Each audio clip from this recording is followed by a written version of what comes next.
मित्रों नमस्कार। मैं अमित राम केवट, अतिथि व्याख्याता हिंदी। आज हम महाकवि नागार्जुन की कविता बादल को घिरते देखा है का व्याख्या देखेंगे।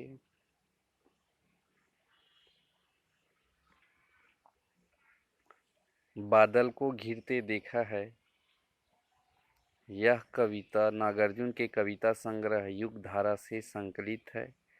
इसमें कवि ने बादल व प्रकृति के विभिन्न रूपों का वर्णन किया है। बादल को घिरते देखा है कविता में बादल की प्रकृति के बारे में कवि का अपना चिंतन है। यह बादल कालिदास के मेघदूत है जो बिहणी के पास संदेश लेकर जाते हैं। इन्हीं बादलों के साथ कस्तूरी मृग की बेचैनी, बर्फीली घाटियों में क्रंदन करते चकवा चकवी और किन्नर किन्नरियों के काल्पनिक चित्रण को बादल के साथ संबद्ध कर प्रस्तुत किया गया है। प्रस्तुत कविता कल्पना दृष्टि से कालिदास एवं निराला की काव्य परंपरा की सारथी है। कविता है, अमल धवलगिरी के शिखरों पर बादल को घिरते देखा है।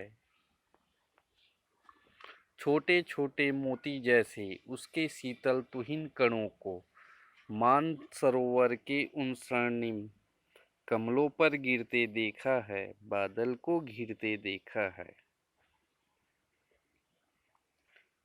तुंग हिमालय के कंधों पर छोटी बड़ी कई झीलें हैं। उनके श्यामल नील सलिल में समतल देशों से आकर पावस की उमस से आकुल तिक्त मधुर विष तंतु खोजते हंसों को तीरते देखा है।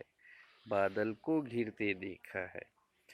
तुंग हिमालय के कंधों पर छोटी बड़ी कई झीलें हैं।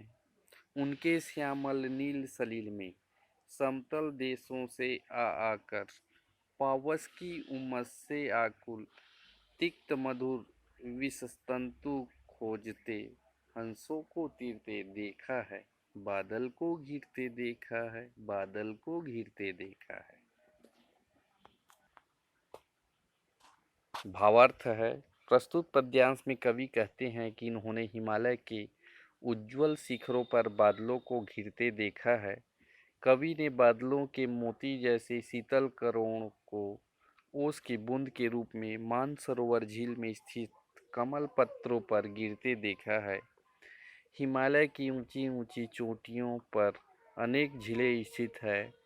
इन झीलों के शांत व गहरे नीले जल में मैदानी क्षेत्रों की गर्मी से व्याकुल हंस शरण लेते हैं। कवि ने इन हंसों को पानी पर तैरते हुए कमल नाल के भीतर स्थित कड़वे और मीठे कोमल तंतुओं को खोजते देखा है। इस प्रकार कवि इन झीलों में विचरण करते हुए हंसों का वर्णन करता है। विशेष है,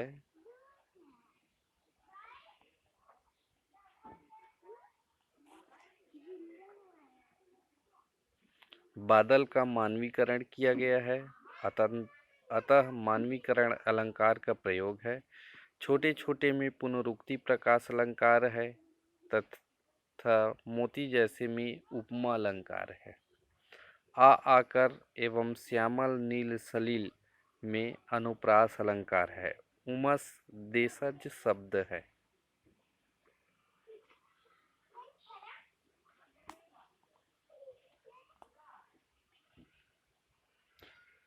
वसंत ऋतु का सुप्रभात था। मंद मंद था अनिल वह रहा। बालारूढ़ की मृदुल किरणें थी। अगल बगल स्वर्णिम शिखर थे। एक दूसरे से विहरित हो अलग अलग रहकर ही जिनको सारी रात बितानी होती। निशा काल से चिर अभिशापित बेबस उस चकवा चकवई का बंद हुआ क्रंदन। फिर उसमें उस महान सरोवर के तीरे शैवालों की हरी दरी पर प्रणय कला छीड़ते देखा है, बादल को घिरते देखा है, बादल को घिरते देखा है। वसंत ऋतु वसंत का सुप्रभात था, मंद मंद था अनिल बह रहा। बालारुण की मृदुल किरणें थी, अगल बगल स्वर्णिम शिखर थे, एक दूसरे से विहरित हो, अलग अलग रहकर ही जिनको सारी रात बितानी होती। निशा काल से चिर अभिशापित बेबस उस चकवा चकवई का बंद हुआ क्रंदन फिर उनमें।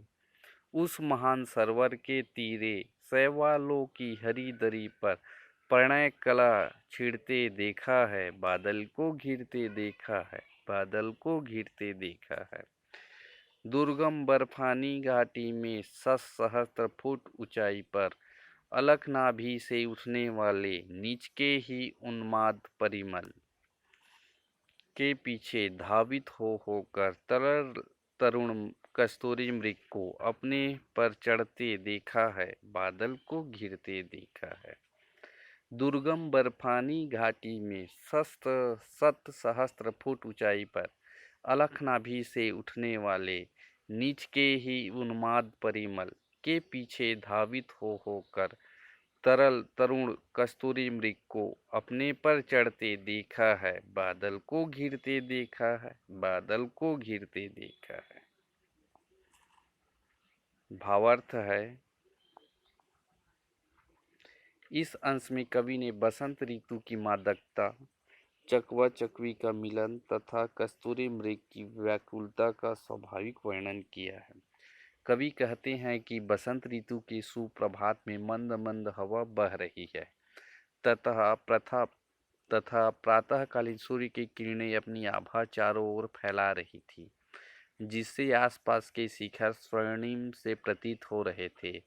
प्रातः काल में ऐसे मोहक वातावरण में रात्रि में विरह के अभिशाप में व्याकुल चकवा चकवी का अभिशप्त जीवन क्रंदन अब शांत हो गया है और वे मानसरोवर झील के किनारे बिछी हुई शैवाल की हरी चादर पर प्रणय क्रीड़ा कर रहे हैं, अर्थात वे रात्रि की वियोग के पश्चात पुनर्मिलन से अत्यंत खुश हैं। यहाँ कवि ने इस प्रणय क्रीड़ा का सजीव चित्रण किया है। कवि ने हिमालय की दुर्गम बर्फीली घाटियों में, जिनकी ऊंचाई सहस्त्रों फीट है, अपनी ही नाभि से उठने वाली सुगंधि को ढूंढने वाली कस्तूरी मृग को बेचैन होकर भागते देखा है। विशेष है,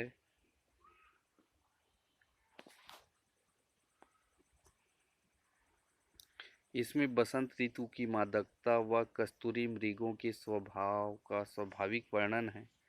मंद मंद व अलग अलग में पुनरुक्ति, प्रकाश अलंकार व चकवा चकवी एवं तरल तरुण में अनुप्रास अलंकार है।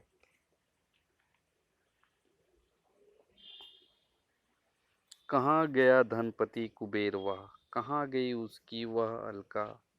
नहीं ठिकाना कालिदास के व्योम प्रवाही गंगा जल का। ढूंढा बहुत परंतु लगा क्या, मेघदूत का पता कहीं पर। कौन बताए वह छाया में, बरस पड़ा होगा ना यहीं पर। जाने दो वह कवि कल्पित था, मैंने तो भीषण जाड़ों में नभ चुंबी कैलाश शीर्ष पर महामेघ को झंझा नील से गरज गरज भिड़ते देखा है, बादल को घिरते देखा है, बादल को घिरते देखा है। कहाँ गया धनपति कुबेर वह, कहाँ गई उसकी वह अलका।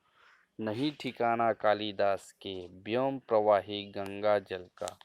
ढूंढा बहुत परंतु लगा क्या, मेघदूत का पता कहीं पर। कौन बताए वह छाया में, बरस पड़ा होगा ना यहीं पर। जाने दो वह कवि कल्पित था, मैंने तो भीषण जाड़ों में नभ चुंबी कैलाश शीर्ष पर महामेघ को झंझा नील से गरज गरज भिड़ते देखा है, बादल को घिरते देखा है, बादल को घिरते देखा है। भावार्थ है, इस पद्यांश में कवि कहते हैं कि वर्तमान में धनपति कुबेर व उनकी नगरी अलका का कोई पता नहीं है। और न ही कालिदास द्वारा वर्णित व्योम प्रवाही गंगा जल ही कहीं दिखाई देता है। बहुत तलाश करने पर भी मेघदूत का भी पता नहीं चलता। क्या पता वह छायामय कहीं यहीं कहीं पर बरस तो नहीं गया है। छोड़ो छोड़ो, वह सब तो मात्र कवि की कल्पना थी। कवि आगे कहते हैं कि सर्दी गर्मी उन्होंने तो भीषण सर्दी में गगनचुंबी कैलाश पर्वत पर बादलों को तूफानी हवाओं से गरज गरज कर टकराते हुए देखा है। इस परिवेश में घिरते हुए बादलों को कवि ने स्वयं देखा है। विशेष है, कवि कल्पित में अनुप्रास अलंकार है, गरज गरज में पुनरुक्ति अलंकार है। सत सत निर्झर निर्झरी कल मुखरित देवदारू कानन में शोणित धवल भोजपत्रों से छाई हुई कुटी के भीतर रंग बिरंगे और सुगंधित फूलों से कुंतल को साजे इंद्रनील की माला डाले शंख सरीखे सुगढ़ घड़ों में कानों में कुबलय लटकाए सतदल लाल कमल वेणी में रचत रजत रचित मणि खचित मलकला में पान पात्र दाक्षा सौ पूरित रखे सामने अपने अपने लोही चंदन की त्रिपदी पर नरम निदाग बाल कस्तूरी वृक्षालों पर पालथी मारे मंदिरारूढ़ आंखों वाले उन उन्मत्त किन्नर किन्नरियों की मंदिरारूढ़ आंखों वाले उन उन्मत्त किन्नर किन्नरियों की मृदुल मनोरम उंगलियों को बंसी पर फिरते देखा है, बादल को घिरते देखा है।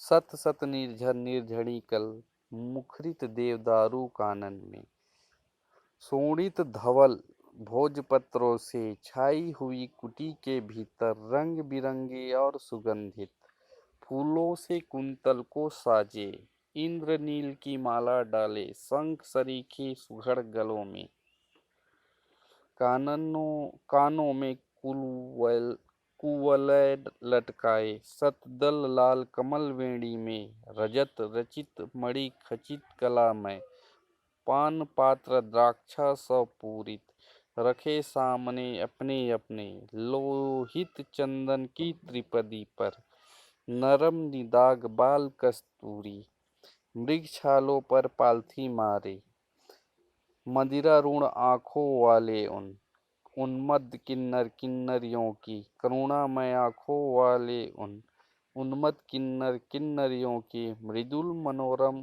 उंगलियों को वंशी पर फिरते देखा है, बादल को घिरते देखा है, बादल को घिरते देखा है। भावार्थ है, कवि कहता है कि पर्वतीय प्रदेश में बहने वाली कवि कहता है कि पर्वतीय प्रदेश में बहने वाले सैकड़ों झरने अपने जल प्रवाह से देवदार के वनों में कलकल ध्वनि कर रहे हैं।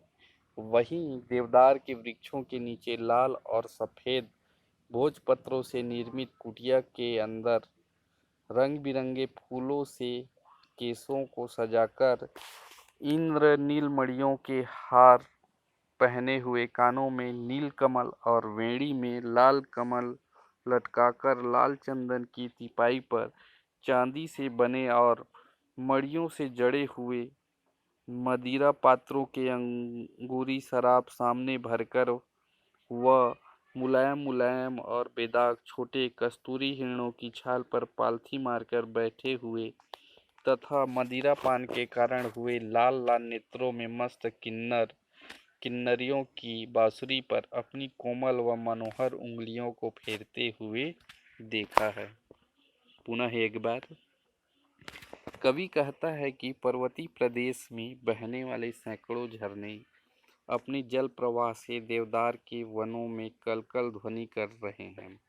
वहीं देवदार के वृक्षों के नीचे लाल और सफ़ेद भोजपत्रों से निर्मित कुटिया के अंदर रंग बिरंगे फूलों से केसों को सजाकर, इंद्र मणियों के हार पहने हुए, कानों में नीलकमल और बेड़ी में लाल कमल लटकाकर, लाल चंदन की तिपाई पर चांदी से बने और मड़ियों से जड़े हुए मदिरा पात्रों के अंगूरी शराब सामने भरकर, वह मुलायम मुलायम और बेदाग छोटे कस्तूरी हिरणों की छाल पर पालथी मारकर बैठे हुए तथा मदिरा पान के कारण हुए लाल लाल नेत्रों में मस्त किन्नर और किन्नरियों की बांसुरी पर अपनी कोमल व मनोहर उंगलियों को फेरते हुए देखा है। विशेष है सत सत अपने अपने में पुनरुक्ति, प्रकाश, निर्झर निर्झणी व नरम निदाघ में अनुप्रास अलंकार तथा शंख सरोखे सुघड़ गलों में उपमा अलंकार है। कवि ने हिमालय की उन्नत घाटी, देवदार के वन और किन्नर किन्नरियों की दंत कथाओं को प्रस्तुत कर बादल के माध्यम से प्रकृति के अनुपम सौंदर्य को शब्द चित्र के माध्यम से प्रस्तुत किया है। मेघदूत यह संस्कृत के महाकवि कालिदास का प्रसिद्ध खंड काव्य है, जिसके नायक यक्ष और नायिका यक्षिणी शाप के कारण अलग अलग रहने को बाध्य होती हैं। यक्ष मेघ को दूत बनाकर यक्षिणी के लिए संदेश भेजता है। इस काव्य में प्रकृति का मनोरम चित्र उत्पन्न हुआ है।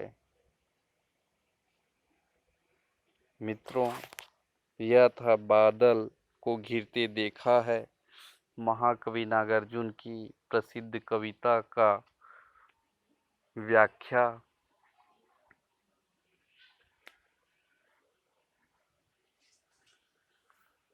जिसमें उन्होंने हिमालय की सुंदरता का चकवा चकवी, कालिदास उनमें उनकी रचना मेघदूत, उनकी कल्पना और किन्नर किन्नरियों का मदिरा पान आदि का विशद और भाव सौंदर्य पूर्वक महाकवि नागार्जुन ने हिमालय की सुंदरता का वर्णन करते हुए व्याख्या किए हैं। मित्रों, नमस्कार, धन्यवाद।